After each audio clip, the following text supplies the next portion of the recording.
Hello everyone. आज का हमारा टॉपिक है प्रतिलोम त्रिकोणमिति फलन। आज का ये चैप्टर है इन्वर्स ट्रिग्नोमेट्रिक फंक्शन। सबसे पहले हम समझते हैं प्रतिलोम फलन क्या है। तो यहाँ हम देखते हैं, सबसे पहले हम एक फलन ले लेते हैं, फलन F X is equal to Y. अब हम इसे इस रूप में देख रहे हैं और यहाँ पर हम ले लेते हैं for all X belongs to X and Y belongs to capital Y. तो ये हमारा रूप है, एक फलन है। अब यहाँ पर हम इसे इस रूप में लिख सकते हैं, x इज इक्वल टू, जब f इधर आएगा तो ये हो जाएगा f इनवर्स y, यानी कि ये फलन का प्रतिलोम फलन रूप है। तो यहाँ पर क्या मिल रहा है कि f का प्रतिलोम फलन हमारा क्या है, f इनवर्स, यानी कि f इनवर्स जो है f का एक प्रतिलोम फलन है, एक प्रतिलोम फलन है। दूसरे रूप में हम यहाँ पर और समझ सकते हैं, जैसे कि मान लेते हैं sine theta is equal to X. तो हम इसे प्रतिलोम रूप में कैसे लिखेंगे, तो हम यहाँ लिख सकते हैं साइन जब इधर आएगा तो theta is equal to sine inverse X, यानी कि साइन का प्रतिलोम क्या है, साइन इनवर्स है।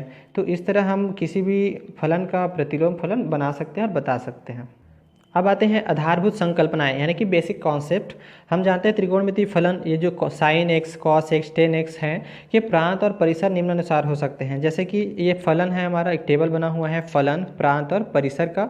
तो फलन हमारा क्या है, sine X, cos X, tan X, cot X, sec X, cosec X, और इसका प्रांत यानी कि डोमेन एंड रेंज, यानी कि परिसर या परास हम जिसको बोलते हैं। तो यहाँ पर साइन एक्स का जो प्रांत है वो तो आर है, और आर यानी कि रियल नंबर के अंदर में सब आते हैं। और यहाँ पर हमारा क्या हो जाएगा, साइन एक्स का जो परिसर है, रेंज है, यानी कि जो उसका वैल्यू होता है वो कहाँ से कहाँ तक का होता है, यानी कि उसका रेंज क्या है। तो साइन एक्स का वैल्यू होता है -1 से लेकर के 1 तक का वैल्यू होता है। तो हम यहाँ पर उसका परिसर बता सकते हैं ऋण 1 और 1। उसी तरह कॉस एक्स का भी वैल्यू जो है ऋण 1 से लेकर 1 तक होता है, जो उसका ट्रिग्नोमेट्रिक टेबल होता है उसके अनुसार। इसी तरह टेन एक्स के लिए, कॉट एक्स के लिए, इसके लिए सबके लिए बना हुआ है, सेक एक्स है, कोसेक एक्स है, उस सब का जो रेंज है वो यहाँ पर डिफाइन किया गया है। फिर आते हैं साइन फलन का प्रतिलोम किस तरह से बनाया जाता है।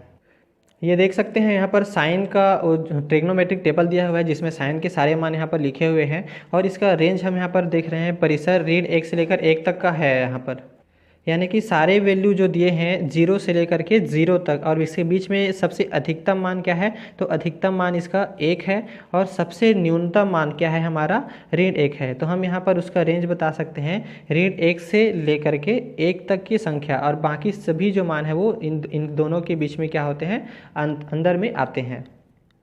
अब हम देखते हैं प्रतिलोम त्रिकोणमितीय फलनों का लेखा चित्र।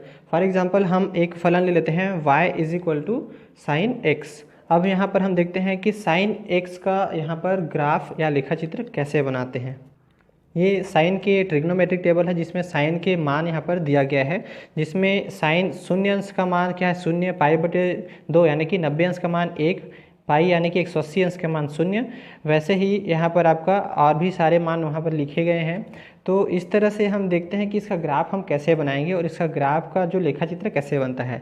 तो हमने यहाँ पर एक ग्राफ ले लिया है, एक हमारे एक्स अक्ष है और एक हमारा वाई अक्ष है। ये धनात्मक एक्स है और ये धनात्मक वाई, यहाँ पर ऋणात्मक एक्स अक्ष और यहाँ ऋणात्मक वाई अक्ष यहाँ पर लिया गया है। तो ये हमारे मान है, यहाँ पर 0, π/2, यहाँ पर हमारा हो जाएगा पाई, 3π/2, 2 इस तरह से इधर ऋणात्मक में भी लिखा गया है।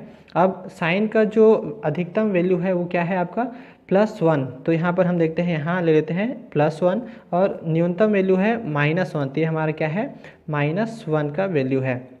अब देखते हैं कि इस टेबल के अनुसार ग्राफ कैसे बनता है। तो सबसे पहले हम देखते हैं कि एक्स अक्ष का 0 डिग्री पे उसका वैल्यू कितना है, 0। तो इसका जो ग्राफ है वो बिंदु यहीं पर आ रहा है। फिर नेक्स्ट है π/2 का वैल्यू है 1। तो π/2 का वैल्यू हम कहाँ तक जाएंगे, y अक्ष पर 1 की ओर ऊपर चलेंगे, तो ये हमारा क्या हो जाएगा, y तक 1 की ओर, यानी कि यहाँ पर पहुँच रहा है।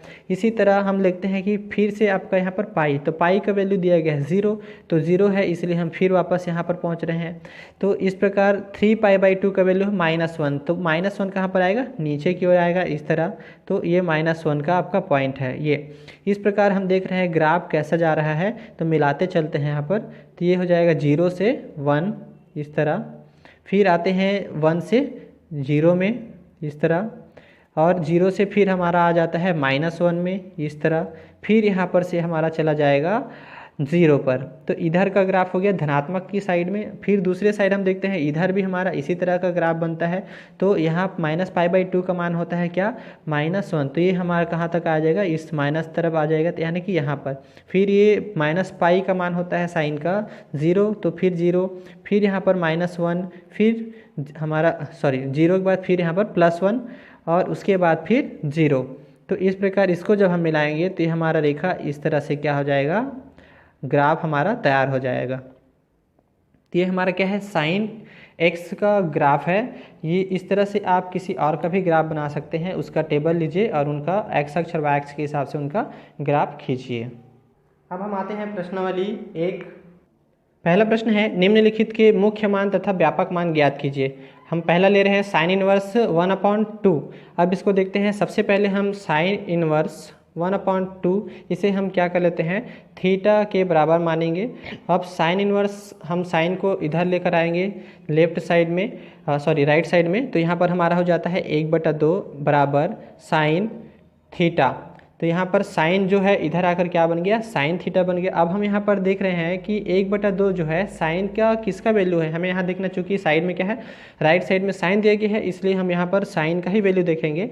तो साइन जो है साइन π/6, ये जो है मतलब साइन जो है आपका 30 अंश का मान है, यानी कि π/6 का, जो कि 1/2 होता है। तो यहाँ पर हमारा आ जाएगा साइन थीटा। अब यहाँ देख रहे हैं साइन और साइन तो दोनों ही इक्वल है, इसलिए क्या हो जाएंगे, आपका कट जाएगा और यहाँ बचेगा हमारा थीटा = π/6। तो ये हमारा क्या है, थीटा का मान आ गया यहाँ पर, और इसी को हम क्या बोलते हैं, मुख्य मान बोलते हैं, यानी कि हमारा क्या है, मुख्य मान हो जाएगा। फिर आते हैं हम व्यापक मान। तो व्यापक मान का जो फार्मूला होता है वह होता है sine inverse A = n π + -1 power n sine inverse A। अब साइन इनवर्स A का अर्थ है यहाँ पर आपका साइन इनवर्स 1/2। तो हम यहाँ देख रहे हैं इसका व्यापक मान क्या हो जाएगा, sine inverse 1/2 = n π n +-1 power n। और साइन इनवर्स A का जो वैल्यू हमारा आया है, चूँकि साइन इनवर्स A जो है हमने क्या माना है, थीटा। तो थीटा का मान हमारे पास क्या है, π/6। तो इसके स्थान पर हमारा क्या हो जाएगा, π/6। तो यहाँ हम लिखेंगे π/6। तो ये हमारा हो जाएगा व्यापक मान। इसी तरह यदि हम साइन के अलावा अगर कॉस के लिए भी अगर व्यापक मान लेंगे, तो कॉस का जो हमारा व्यापक मान का जो फार्मूला है वो क्या हो जाता है, तो कॉस इनवर्स A = होता है 2nπ ± कॉस इनवर्स A। तो इस तरह आप कॉस का अगर सवाल आता है तो कॉस के लिए भी इस फार्मूले को रखकर व्यापक मान निकाल सकते हैं। नेक्स्ट प्रश्न है प्रश्न 2, मूल्यांकन कीजिए। पहला प्रश्न हमने यहाँ पर लिया है tan inverse of 2 cos of 2 sin inverse 1/2। अब यहाँ पर हम देखते हैं, सबसे पहले तो हमारा जो सवाल है tan inverse bracket 2 cos bracket 2 sin inverse 1/2 और ब्रैकेट क्लोज्ड। अब यहाँ पर हम देख रहे हैं इसको हमें क्या करना है, मूल्यांकन करना है। तो हम जितना सरल कर सकते हैं वहाँ तक सरल करेंगे। तो यहाँ पर हमारा हो जाएगा सबसे फर्स्ट, तो हम tan इनवर्स यहाँ ले लेते हैं, ब्रैकेट के अंदर पहले सॉल्व करना है। तो यहाँ पर हो जाएगा 2 cos ब्रैकेट 2 साइन इनवर्स 1/2। चूँकि यहाँ पर हमारा होता है साइन इनवर्स और 1/2 जो होता है साइन का एक वैल्यू है, तो हम उसकी जगह लिख सकते हैं साइन का वैल्यू हमारा क्या हो जाएगा, तो साइन π/6, जिसका वैल्यू क्या होता है 1/2। तो हम इसके बदले साइन π/6 लिख सकते हैं। अब यहाँ पर हम देख रहे हैं, तो यहाँ पर साइन और ये साइन दोनों आपस में क्या हो जाएंगे, कट जाएंगे, चूँकि दोनों एक दूसरे का प्रतिलोम है, इन्वर्स है। तो ये हमारा क्या हो गया, माइनस हो गया, और 2 एकम और 2 तिया, तो ये भी हमारा क्या हो जाएगा, माइनस हो जाएगा। तो इस प्रकार हम यहाँ पर क्या मिल जाता है, tan इनवर्स ब्रैकेट 2 cos, और यहाँ पर हमारा हो जाता है, यहाँ पर आ गया पाई और बटा 3, तो यहाँ लिखेंगे π/3। इस प्रकार हमें यहाँ पर मिल गया 2 cos π/3।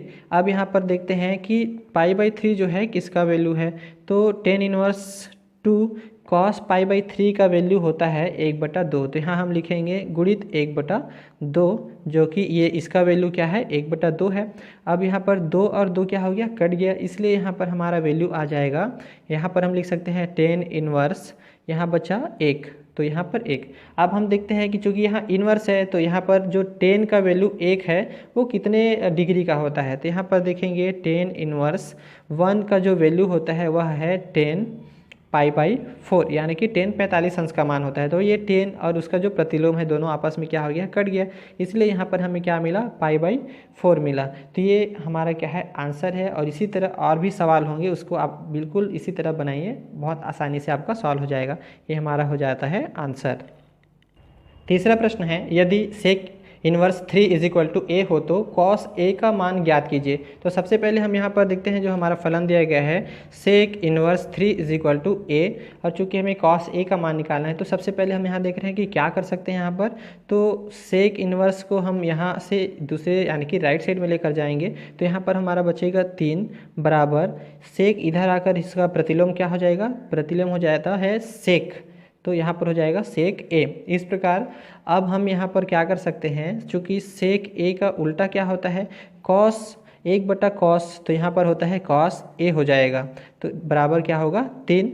और यहाँ पर हम देख रहे हैं हमें निकालना है cos a का मान, तो हम cos a के मान को निकालने के लिए इसको क्या कर सकते हैं, उल्टा कर सकते हैं। तो हम यहाँ पर बताएंगे अंश और हर को उल्टा करने पर दोनों पक्षों में, तो यहाँ पर हमारा हो जाएगा cos a कहाँ चला जाएगा, अंश में, और बटा क्या हो जाएगा 1। और वैसे ही यहाँ पर भी हमारा क्या है, इसके हर में कुछ नहीं है तो क्या है 1 है, इसलिए हम इसको जब उल्टा करेंगे तो हमारा हो जाएगा 1/3। तो इस प्रकार देख सकते हैं किसी के हर में जब 1 होता है तो हम उसको यहाँ वहीं नेगलेक्ट कर देते हैं, यानी कि छोड़ देते हैं। तो यहाँ पर हमारा हो जाएगा cos a बराबर 1/3। तो ये बहुत ही आसानी से हमने क्या कर लिया, cos a का मान निकाल लिया। तो ये हमारा क्या है, आंसर हो जाएगा। तो इस तरह आप सवालों को हल करिए और ज़रूर उदाहरणों के माध्यम से आप सवालों को बनाइए। धन्यवाद।